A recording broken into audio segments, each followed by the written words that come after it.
Hi, I'm Pat from Nerdjitsu, and today's video is going to be a bit different than my regular videos. Today, we are talking about cancer.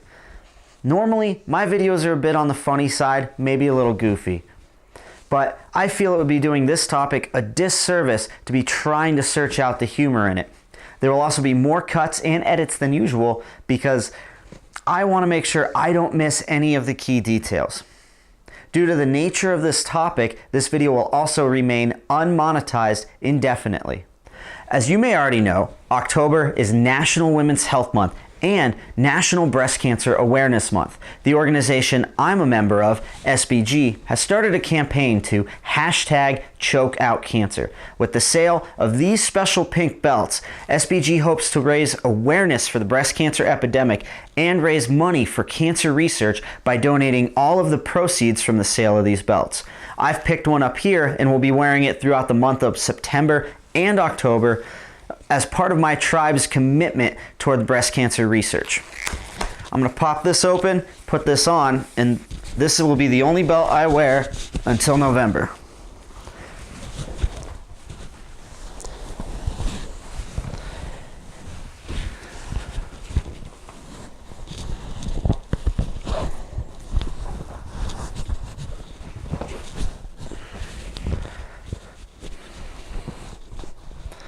There we go. Now, this will be the only belt I wear until November, or unless they find a cure between now and then, which seems unlikely as we have a long way to go. Now, it may seem like we're making a big deal out of this issue, but cancer is a big deal. How big of a deal is it? Well, 1 in every 8 women will be diagnosed with breast cancer within her lifetime. Breast cancer is the most commonly diagnosed cancer among women and is the second leading cause of cancer death among women. Each year, it is estimated that over 246,000 women are diagnosed with breast cancer, and more than 40,000 of them will lose their fight and their life to the disease. Although breast cancer among men is rare, an estimated 2,600 men are diagnosed with it every year, and 440 of them lose their fight to the disease and perish from it. On average, every 2 minutes a woman is diagnosed with breast cancer, and every 13 minutes a woman loses her life to the disease. There are currently over 2.8 million survivors of breast cancer alive in the United States today. Now, it is true that breast cancer is more survivable than ever, thanks in part to research funded by projects like these. However, breast cancer is still a very dangerous disease, and we still don't know enough about it. But I do know that no parent deserves to bury their child, and no child deserves to grow up without a mother. Now, cancer has touched and hurt almost all of us in some way, and in turn, I'd like to share a couple of stories of how cancer has touched me. The first story I'd like to share with you is I was probably 12 or 13, and our best friends in the neighborhood were our neighbors across the street. And I'm going to withhold names just for the purpose of this story, but our neighbor's father was diagnosed with esophageal cancer. He was a smoker, and so he had cancer of the esophagus.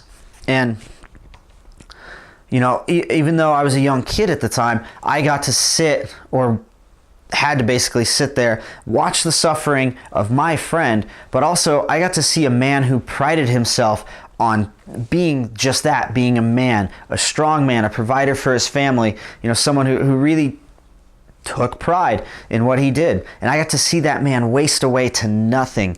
By the time he passed, he was a mere 95-pound skeleton of his former self. And I mean, I don't want to necessarily say that there's a better way to die than some other way, or that there's a worse way to die. But as even a young kid, I got to witness firsthand just how bad it could be, and develop an understanding of the fact that of all the ways to go out, that's definitely not how I want to go out, and that's not how he wanted to go out. But cancer isn't fair, and it doesn't let us choose. The second story I want to share with you is fortunately a little less dark. It has to do with a woman that trains at the same gym I do. This woman is a mother of 5, is very proud of her cultural heritage, and as a result had long hair with dreadlocks that she always had tied up, and was, like I said, a source of pride for her. And one day she comes to the gym and that long hair is gone. It's cut super short. And of course, you know, you can't help but wonder something's up. She's timid and normally, you know, a strong, outspoken woman, and you know, she's a little more reserved than usual. This woman had just finished defeating cancer for the second time, of course with the help of her family and her loved ones, but she had to suffer through everything involved with chemotherapy, radiation, and regular cancer treatment, all of which is entirely miserable, just in hopes of surviving this deadly disease and somehow return to training. She just came back to the mats and did extremely well in her first tournament after going through, like I say, chemotherapy, radiation, and all the cancer treatments. And you know, for her, it was just a matter of proving she could do it. That is why the members of the particular gym I go to are taking this challenge so seriously, and why I want to take it to the next level and extend it further to you. I'd like you guys to help choke out cancer. During the months of September and October, you could purchase one of these pink belts from fujisports.com under the SPG Team Gear section, and all of the proceeds will be donated directly to cancer research.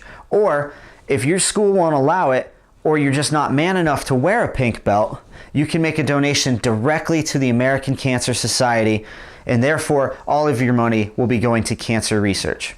Together, this is a battle we can win, and it's a battle worth fighting. If you liked this video or would like to see what my regular, more silly content is like, go ahead and subscribe to this channel. I'd like the comment section to be maybe a little different than usual. I want you to share a story of how cancer has touched you in the comment section down below. I ask you all to be respectful, as we are likely dealing with loss here and sharing our feelings, and there's no need to hate on each other or, you know, be rude in any way. Remember, we never know when it's our time to go, so be sure to tell people they matter and that they're important to you. Always be sure to be a respectful and good training partner, and I'll see you next time.